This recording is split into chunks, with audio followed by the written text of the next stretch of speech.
Hello అండి, అందరికీ నమస్కారం. ఈరోజు ఒక మంచి వీడియోతో మీ ముందుకు వచ్చేసానండి. అదే రథసప్తమి. ఈ 16వ తారీఖున శుక్రవారం రథసప్తమి పూజ అనేది వచ్చిందండి. మాఘమాసంలో శుద్ధ సప్తమి తిథి నాడు ఈ పూజ అనేది మనం చేసుకుంటూ ఉంటామండి. అదే సూర్య జయంతి అంటారు, అలాగే రథసప్తమి అని కూడా పిలుస్తారు. ఆ రోజు ముఖ్యంగా పొయ్యి మీద పాలు పొంగించి సూర్యనారాయణమూర్తికి ప్రసాదం అనేది చెల్లిస్తూ ఉంటారండి. అది ఎలాగో చూపిస్తాను. ఇలా ముందుగా వాకిలి తుడుచుకుని ఆవు పేడతో కల్లాపు చల్లుకుని ముగ్గులు వేసుకోవాలండి. తర్వాత ఆవు పిడకలతో ఈ పాలు అనేది పొంగిస్తూ ఉంటామండి. ముందుగా ఆవు పిడకలు అనేవి పెట్టుకున్నాను. తర్వాత చుట్టూ డొక్కలు అనేవి వేసుకున్నానండి. ఇలా వేసుకున్న తర్వాత ముందుగానే ఒక ఇత్తడి గిన్నెకి కానీ ఒక రాగి గిన్నెకి కానీ ఇలా పసుపు రాసి బొట్లు పెట్టుకున్న తర్వాత అందులో నిండా ఆవు పాలను వేసుకుని ఇప్పుడు ముందుగా రెడీ చేసుకున్న ఆవు పిడకల పైన హారతి కర్పూరం వెలిగించి వేసుకుంటే మనకి నిప్పులు అవుతాయండి.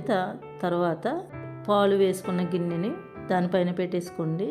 ఇలా ముందుగానే పెట్టుకున్నానండి. ఈ లోపల దేవుడి దగ్గర పీట అనేది సర్దుకుంటున్నాను. ఇలా ముందుగా ఒక జిల్లేడాకు తీసుకుని అందులో ఒక రేగుపండు పెట్టుకుని తల మీద పెట్టుకుని తలస్నానం చేయండి. అలా 7 సార్లు 7 జిల్లేడాకులు 7 రేగుపళ్ళు పెట్టుకుని తలస్నానం అనేది చేయండి. మన 7 జన్మల పాపాలు పోవడానికి ఇలా చేస్తారండి. ఇదిగోండి, ముందుగా నేను పెట్టుకున్న పాలు పొంగనేవి వస్తున్నాయండి. అందుకనే 3 సార్లు బియ్యం అనేది వేసుకున్నాను. మాఘమాసంలో వచ్చి సప్తమి తిథి నాడు ఈ పూజ అనేది చేసుకుంటే చాలా చాలా మంచిదండి. అందుకని తప్పనిసరిగా ఈ పూజ అనేది చేసుకుంటూ ఉంటారు. పల్లెటూరులో అయితే ఆవు పిడకలతోనే ఈ పరమాన్నం అనేది చేస్తూ ఉంటామండి. ఇప్పుడు కూడా రెండవసారి కూడా వేసుకున్నానండి. అలాగే ఇప్పుడు చెరుకు ముక్కతో కలుపుతున్నాను ఈ పరమాన్నాన్ని. గరిటెతో కానీ స్పూన్తో కానీ కలపకూడదండి, చెరుకు ముక్కతోటే కలపాలి. అందుకనే చెరుకు ముక్కతో కలుపుతున్నాను.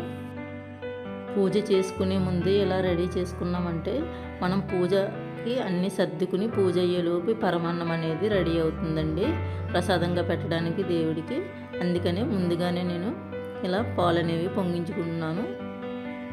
ఇప్పుడు స్వామివారికి రథం అనేది కట్టాలి కదండి. చిక్కుడుకాయలతో రథానికి కట్టడానికి చిక్కుడుకాయలని కడిగి తెచ్చుకున్నానండి. 7 చిక్కుడుకాయలని కడిగి తెచ్చుకున్నాను. అలాగే రథం కోసం వాడని ఈనుపులలు అనేవి తో చేస్తున్నానండి నేను.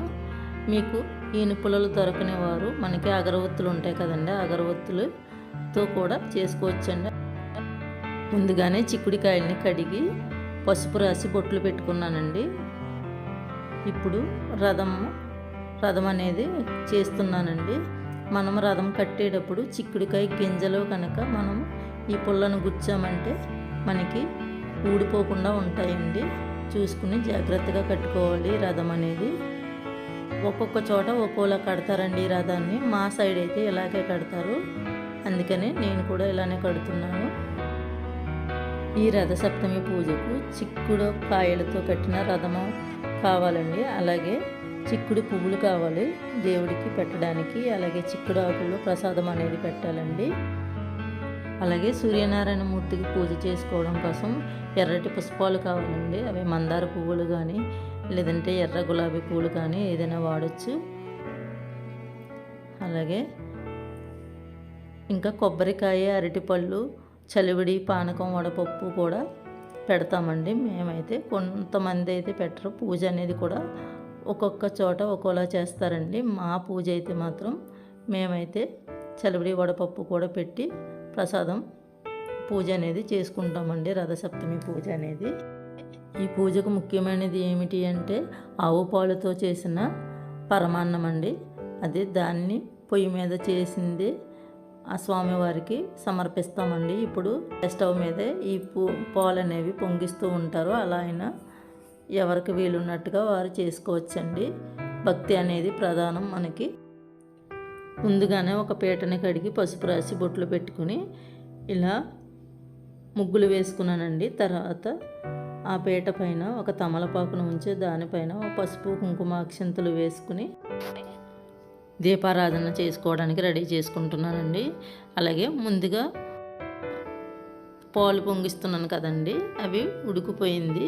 ఇప్పుడు దాంట్లో బెల్లాన్ని వేసుకుంటున్నాను. తగినంత బెల్లం వేసుకుని కలుపుకుంటున్నానండి. గిన్నె కొద్దిగా చిన్నడవడం వల్ల ఇది నిలబడట్లేదండి. అత్తయ్య గారు ఇప్పుడు దీంట్లోనే పొంగించేవారు, అందుకని నేను కూడా ఇందులోనే పొంగిస్తున్నాను, ఈ గిన్నెలోనే.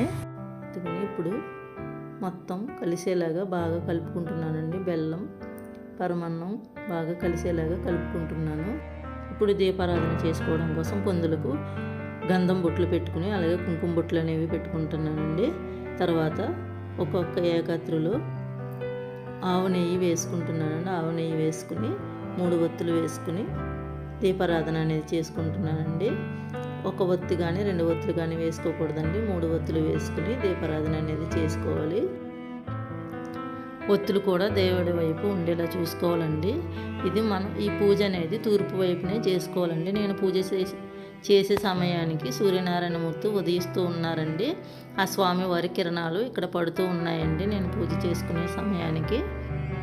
మాఘమాసంలో వచ్చి శుద్ధ సప్తమి తిథి నాడు ఇలా పాలు పొంగించుకోవడం వల్ల కుటుంబం పాలు పొంగినట్టుగా పొంగుతుందని పెద్దలు అంటూ ఉంటారండి. అందుకని ఈ పాలు అనేది పొంగిస్తూ ఉంటారు.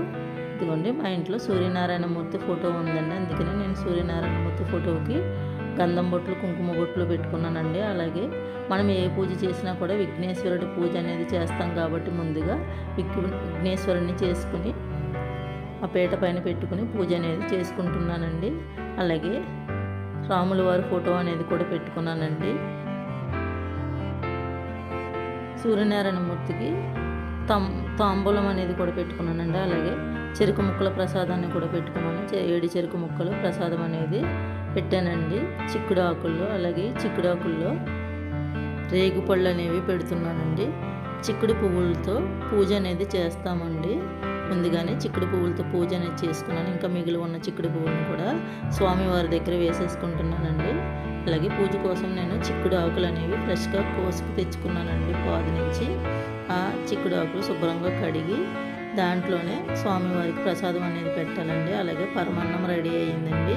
స్వామివారికి చిక్కుడు ఆకులో ప్రసాదం అనేది పెడుతున్నాను.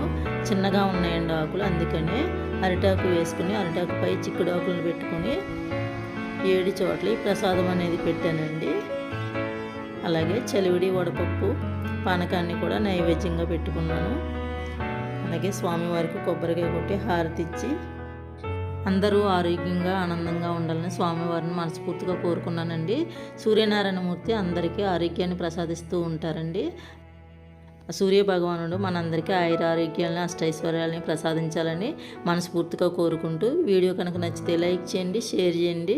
మరెన్నో మంచి మంచి వీడియోస్ కోసం మన ఛానల్ని సబ్స్క్రైబ్ చేసుకోండి.